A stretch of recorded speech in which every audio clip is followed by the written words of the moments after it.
भले ही रिलायंस में आज का दिन हमारे हाथ में कुछ नहीं लगा, मतलब कि हमें प्रॉफिट नहीं मिला है, वैसे तो लॉस भी नहीं हुआ है, राउंड टू राउंड गए हैं। अगर देखा जाए मैं आपको थोड़ा यही बता दूँ लेवल्स क्या थे हमारे।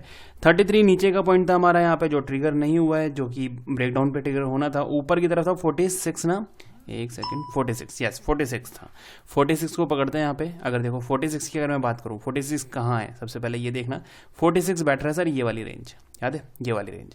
मॉर्निंग में इसने कोशिश करी, नहीं जा पाया, नीचे आया। 43 का इसने लो लगाया, स्टॉप लॉस का मतलब नहीं बनता यहाँ से। फिर ऊपर निकला 48 कितना था, 54 का था शायद, मेरे ख्याल से ये कितना है 54 का इसने हाई लगाया। फिर नीचे की तरफ आके इसने एग्जैक्ट अपने पॉइंट पे 46 पे इसने सपोर्ट बनाई है। मतलब कि स्टॉप लॉस के चांसेस नहीं बनते। लास्ट मोमेंट तक आपने वेट किया होगा तब भी आप कॉस्ट टू कॉस्ट निकल पाए होंगे, और प्रॉफिट बुक करने की सोची होगी तो आपको यहाँ पे आराम से 10 पॉइंट के आसपास का गेन मिल गया होगा। फिर सबसे पहले लेबल्स हटाते हैं, अब आते हैं पॉइंट पे। कल वाली बात को ही कंटिन्यू करते हैं यहाँ पे, फिर डेली चार्ट पे चलते हैं। यहाँ पे आइए देखो, कल हमने यहाँ पे क्या जिक्र किया हुआ था कि जिस तरह की मोमेंटम रिलायंस ने की हुई है, बहुत ज़्यादा चांसेस हैं कि ये ब्रेकडाउन कर सकता है, राइट। आज निफ्टी ने काफ़ी हद तक इसका साथ दिया, मतलब इसने निफ्टी का साथ दिया या निफ्टी ने इसका साथ दिया, वो बात की बात है। अभी एग्जैक्ट अगर देखा जाए, देखो रिजेक्शन था, ये भी कल बताया था मैंने आपको। ये ब्रेकआउट किया, ब्रेकआउट के बाद first support, second support, third support, fourth support, आज भी यहीं से इसने अप मूव करने की कोशिश की है, राइट।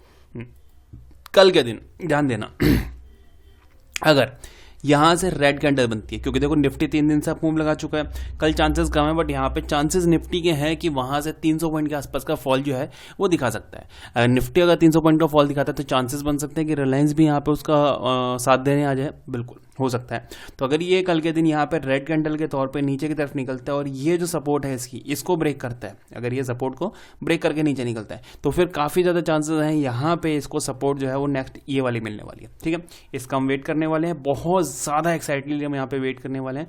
हम बात करेंगे इसकी 36 के नीचे अच्छी खासी शॉर्टिंग हमें देखने के लिए मिल जाएगी। 36 ये शॉर्टिंग का नंबर है और यहाँ से लगभग 20 पॉइंट के आसपास का टारगेट है, ठीक है। ये चीज़ इंट्राडे में हम यहाँ पे वैल्यू करने वाले हैं। अब थोड़ी सी नजर करते हैं इसको बाइंग के ऊपर कि अगर कल के दिन ये बाइंग के लिए निकलता है तो क्या करना है। देखो कल के दिन चांसेस बन सकते हैं एक साइडवेज मार्केट के, बिल्कुल हो सकता है। अभी अगर लॉन्ग टर्म की मैं बात करूँ तो हमारे पास ये पॉइंट रिजेक्शन पॉइंट है, ठीक है, ये पॉइंट सपोर्ट पॉइंट है।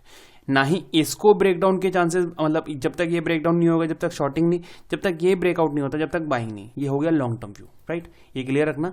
अगर पॉइंट की मैं बात करूं तो ये है 60 ऊपर का पॉइंट और नीचे 36 तो फिक्स हो ही गया। 3660 ये हमारे पॉइंट हो गए जो हमारे ब्रेकआउट और ब्रेकडाउन के लिए पूरी तरीके से पॉजिटिवली बिहेव करने वाले हैं, ठीक है। अब बात करते हैं इंट्राडे के लिए कि क्या इंट्राडे में हमें रिलायंस में कुछ मिल सकता है, देखते हैं।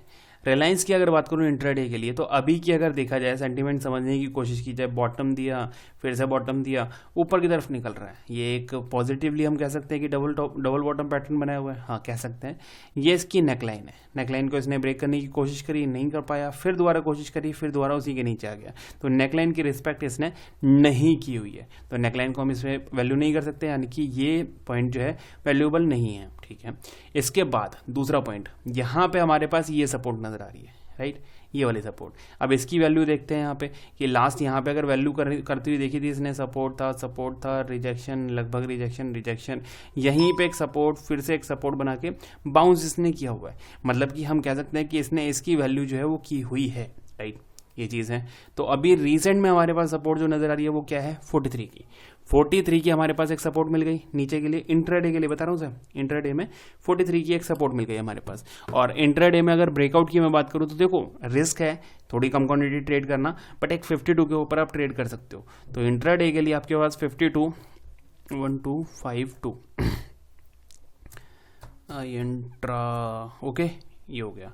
और शॉर्टिंग के लिए हमारे पास जो पॉइंट है वो है यहाँ पे 42 1242 माइनस है, और इंट्रा, ठीक है। स्पेलिंग के ऊपर वैल्यू ज़्यादा मत करना कि कहीं आप इसके लिए भी कमेंट करने लगो कि यार तुझे तो इंट्राडे की स्पेलिंग भी नहीं आती है। इसको हम इग्नोर करते हैं। ये हो गया हमारा यहाँ पे 42 और 52 दोनों नंबर क्या इंट्राडे के लिए, ये ऊपर निकलता है, ये थोड़ा रिस्की है 52 वाला, ये ध्यान रखना कि यहाँ पे चांसेस बन सकते हैं कि ये एक साइडवेज मोमेंटम भी कर दो और यहाँ पे हमें पूरा दिन वेस्ट हो जाए। तो नीचे के लिए आप ध्यान रखना 42 यानी कि ये वाला पॉइंट, और अगर ये ब्रेक होता है तो फिर यहाँ से एक अच्छा फॉल आपको मिलेगा लगभग 8 पॉइंट के आसपास का 36 के नियर बाय, और 36 अगर ब्रेक करता है तो फिर एक बड़ा फॉल आपको देखने के लिए मिल सकता है, लगभग 20 पॉइंट के आसपास का। तो रेडी रहना, कल के दिन यहाँ पे रिलायंस में अगर ब्रेकआउट या ब्रेकडाउन होता है तो एक बड़ा मोमेंटम मिल सकता है, अदरवाइज साइडवेज होता है तो फिर हम उसको इग्नोर ही करेंगे। रेस्ट देखते हैं कल के दिन कैसे काम करता है रिलायंस। वीडियो पसंद आए तो लाइक करना मत भूलना।